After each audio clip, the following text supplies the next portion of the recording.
आज मैं आपसे बात करने जा रहा हूँ कि एसआईपी मीन्स लोग बोलते हैं एसआईपी करानी है और ज़्यादातर आज की डेट में सबको एक इजी वे लग रहा है कि एक एसआईपी एक बहुत अच्छा माध्यम है। तो पहले हम इस टॉपिक पे ये चर्चा करते हैं कि एसआईपी है क्या चीज़।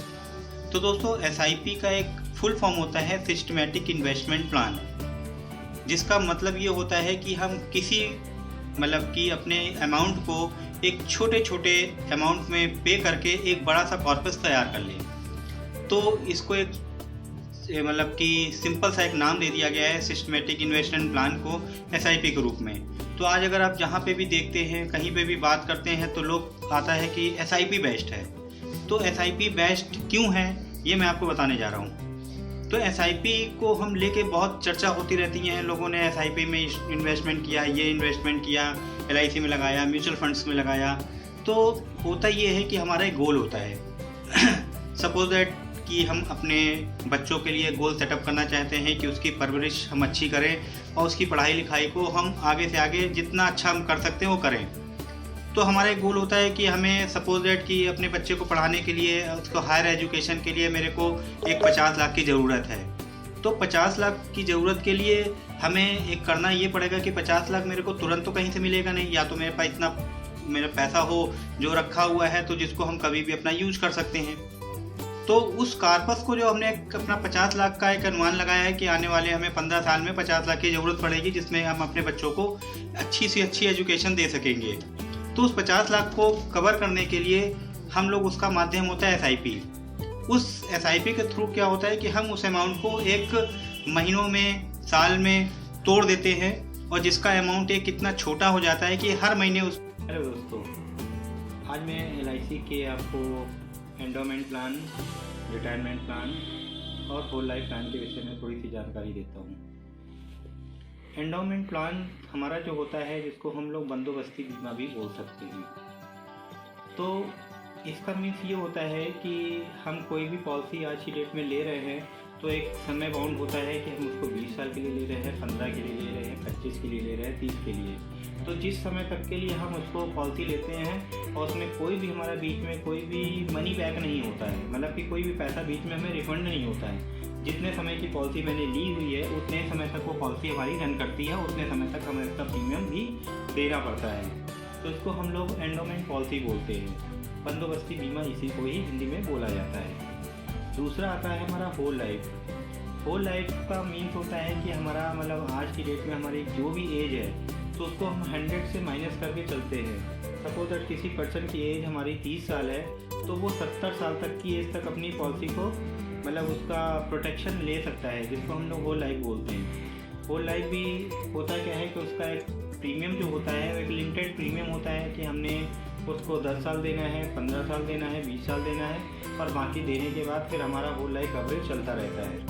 हमें मैच्योरिटी भी अपने टाइम पे मिलती है और उसका टोटल जो बेनिफिट होता है वो हमारा आगे भी चलता रहता है। इसके लिए हमें कोई प्रीमियम देने की ज़रूरत नहीं पड़ती है। तीसरे केस में हम बात करते हैं रिटायरमेंट प्लान की। रिटायरमेंट प्लान ये होता है कि हमारी जब एज करीब 60 हो जाती है तो उस समय हम काम न कर पाते हैं और हमारा क्या होता है, खर्चे हमारे बहुत होते हैं। तो उसके लिए हम लोग रिटायरमेंट प्लानिंग शुरुआत से ही करनी शुरू कर देते हैं।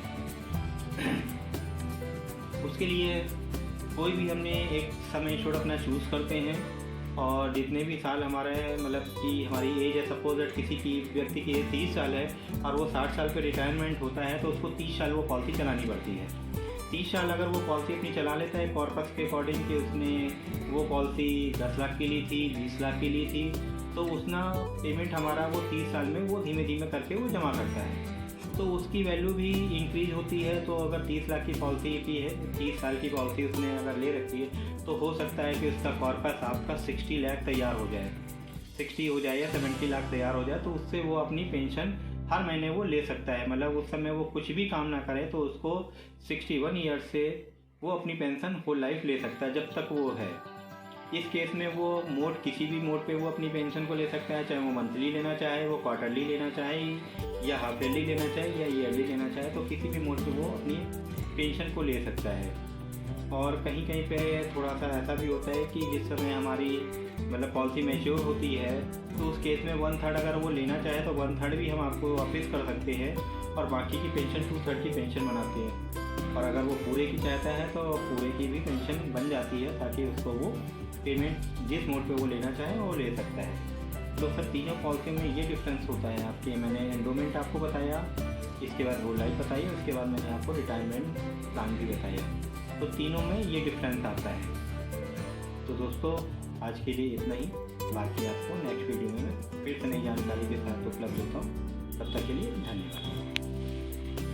हमारे YouTube के नॉलेज इन्फो चैनल पे अगर आपको कोई भी चीज़ पसंद आई है तो आप उस पर कमेंट्स करके मेरे को ज़रूर से ज़रूर बताइए। और हमारे चैनल जो YouTube का है नॉलेज इन्फो, इसको ज़रूर सब्सक्राइब कीजिए और ज़्यादा से ज़्यादा आप हमें कमेंट्स करके बताइए कि हमारे चैनल में आपको क्या चीज़ अच्छी लगी और क्या चीज़ नहीं अच्छी लगी। अगर आपका राय हमारे लिए बहुत मायने रखता है, इसलिए आप ज़रूर से ज़रूर इस चीज़ को करें। धन्यवाद दोस्तों। नॉलेज इन्फो के YouTube चैनल पर आप सभी का बहुत बहुत स्वागत है। आज मैं Manish Kumar Gupta, LIC motivational speaker, आपका तहे दिल से शुक्रिया करता हूँ, आभार व्यक्त करता हूँ। और आगे मैं आपको जो भी जानकारी दूंगा बहुत ही सटीक होगी और आपके जीवन में कितना अमल करते हैं आप उस चीज़ को, ये गौर करने वाली बात है। तो बने रहिए हमारे YouTube चैनल पर नॉलेज इन्फो के और देखते रहिए हमारी नई से नई वीडियो।